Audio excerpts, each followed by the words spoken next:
Hi hello ನಮಸ್ತೆ, Bhagyashree kitchen ಚಾನಲ್ಗೆ ಸ್ವಾಗತ. ಈ ವಿಡಿಯೋದಲ್ಲಿ ನಾನು ಉಡುಪಿ ಸ್ಟೈಲಲ್ಲಿ ಚಿಕನ್ ಸುಕ್ಕ ಹೇಗೆ ಮಾಡೋದಂತ ಹೇಳ್ತಾ ಇದ್ದೀನಿ. ಇದು ನೀರು ದೋಸೆಗೆ, ಇಡ್ಲಿಗೆ, ಚಪಾತಿಗೆ ತುಂಬ ಸಖತ್ತಾಗಿರುತ್ತೆ. ಟ್ರೈ ಮಾಡಿ ಮನೆಯಲ್ಲಿ ಒಂದ್ಸಲ.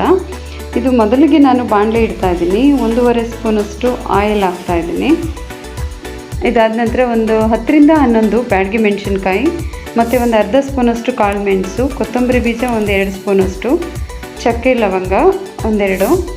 ಅದಾದ ನಂತರ ಬೆಳ್ಳುಳ್ಳಿ ಒಂದು 10 ಹಾಕ್ತಾಯಿದ್ದೀನಿ, ಕರಿಬೇವು ಒಂದು ಅರ್ಧ ಸ್ಪೂನಷ್ಟು, ಜೀರಿಗೆ. ಇದನ್ನು ಚೆನ್ನಾಗಿ ಹುರ್ಕೋಬೇಕು. ಚೆನ್ನಾಗಿ ಹುರ್ಕೊಂಡ ನಂತರ ಇದು ಮಿಕ್ಸಿ ಜಾರಿಗೆ ಹಾಕಿ ಪೌಡರ್ ಮಾಡ್ಕೊಳ್ಬೇಕು. ಚೆನ್ನಾಗಿ ಹುರಿದಿದ್ದೀನಿ ನೋಡಿ. ಇದು ಜಾಸ್ತಿ ಕರ್ರಗಾಗೋ ಥರ ಹುರಿಬಾರ್ದು. ಅದಾದ ನಂತರ ಬಾಣಲೆ ಇಟ್ಟು 1.5 ಸ್ಪೂನಷ್ಟು ಆಯಿಲ್ ಹಾಕ್ತಾಯಿದ್ದೀನಿ. 2 ಈರುಳ್ಳಿನ ಕಟ್ ಮಾಡಿ ಇಟ್ಕೊಂಡಿದ್ದೆ.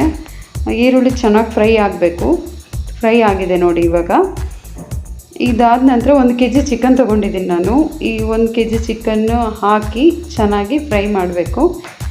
ನಿಮ್ಗೆ ಎಷ್ಟು ಬೇಕೋ ಅಷ್ಟು ಚಿಕನ್ನು ತೊಗೊಂಡಿದ್ದರೆ ಅದು ಅದ್ರ ಪ್ರಕಾರವಾಗಿ, ಕ್ವಾಂಟಿಟಿ ಪ್ರಕಾರವಾಗಿ ನೀವು ಪೌಡರ್ ಮಾಡ್ಕೊಳ್ಬೋದು.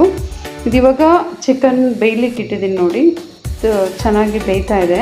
ಅದಾದ ನಂತರ ಒಂದು ಅರಿಶಿಣ ಪೌಡರು ಒಂದು ಅರ್ಧ ಸ್ಪೂನಷ್ಟು, ರುಚಿಗೆ ತಕ್ಕಷ್ಟು ಉಪ್ಪು. ಇದಾದ ನಂತರ ಮಿಕ್ಸ್ ಮಾಡಬೇಕು. ಚೆನ್ನಾಗಿ ಮಿಕ್ಸ್ ಮಾಡಿ. ಇದು ನಿಮಗೆ ಮನೆಯೆಲ್ಲರಿಗೂ ಇಷ್ಟ ಆಗುತ್ತೆ. ಟ್ರೈ ಮಾಡಿ ಒಂದ್ಸಲ ನೋಡಿ. ಇದು ಮಿಕ್ಸ್ ಆಗಿದೆ ಚೆನ್ನಾಗಿ. ಇದಾದ ನಂತರ ನಾನು ಮುಚ್ಚಳ ಮುಚ್ಚುತ್ತಾ ಇದ್ದೀನಿ. ಮುಚ್ಚಿ ಆದ ನಂತರ ಇದು ನೀರೆಲ್ಲ ಸೀದು ಎಣ್ಣೆ ಬಿಟ್ಕೊಂಡಿದೆ ನೋಡಿ. ಇದು ಎಣ್ಣೆ ಬಿಟ್ಕೊಂಡ ನಂತರ ಉಪ್ಪು ಖಾರ ಎಲ್ಲ ಚೆನ್ನಾಗಿ ಹಿಡಿಯುತ್ತೆ. ಅದು ಎಣ್ಣೆ ಬಿಟ್ಕೊಂಡ ನಂತರ ಪೌಡ್ರ್ ಮಾಡಿ ಇಟ್ಕೊಂಡಿದ್ನಲ್ವ, ಅದನ್ನು ಹಾಕ್ತಾಯಿದ್ದೀನಿ. ನೀವು ಚಿಕನ್ ಎಷ್ಟು ತೊಗೊಂಡಿರ್ತೀರ ಅಷ್ಟು ಕ್ವಾಂಟಿಟಿ ಪ್ರಕಾರವಾಗಿ ನೀವು ಪೌಡರ್ ಮಾಡ್ಕೊಳ್ಳಿ, ಓಕೆನಾ. ಅದಾದ ನಂತರ ಒಂದು ಅರ್ಧ ಲೋಟದಷ್ಟು ನೀರು ಹಾಕ್ತಾಯಿದ್ದೀನಿ, ಬೇಯಬೇಕಲ್ವ ಅದು.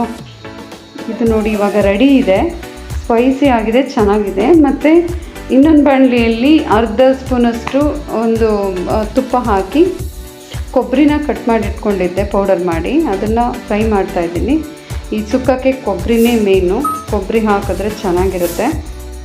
ಇದು ನೋಡಿ ಫ್ರೈ ಆಗಿದೆ. ಇದು ಇವಾಗ ಚಿಕನ್ ಫುಲ್ಲು ಆಲ್ಮೋಸ್ಟ್ ಎಲ್ಲ ಆಗಿದೆ, ಫ್ರೈ ಆಗಿದೆ. ಈ ಕೊಬ್ಬರಿ ಆ್ಯಡ್ ಮಾಡ್ತಾಯಿದ್ದೀನಿ ಅದಕ್ಕೆ. ತುಂಬ ಸಕ್ಕತ್ತಾಗಿರುತ್ತೆ. ದೋಸೆಗೆ, ಇಡ್ಲಿಗೆ, ಚಪಾತಿಗೆ ಏನು ಬೇಕಿದ್ರೂ ನೀವು ತಿನ್ಬೋದು. ಚೆನ್ನಾಗಿರುತ್ತೆ. ಮನೇಲಿ ಒಂದ್ಸಲ ಟ್ರೈ ಮಾಡಿ. ಕೊತ್ತಂಬರಿ ಸೊಪ್ಪು ಹಾಕ್ತಾಯಿದ್ದೀನಿ. ರೆಡಿ ಇದೆ ಆಲ್ರೆಡಿ. ಇದು 5 ಮಿನಿಟ್ಸ್ ಆಗಿ ಬಿಟ್ಟರೆ ನೋಡಿ ತುಂಬ ಚೆನ್ನಾಗಿದೆ. ಎಣ್ಣೆ ಬಿಟ್ಕೊಂಡಿದೆ.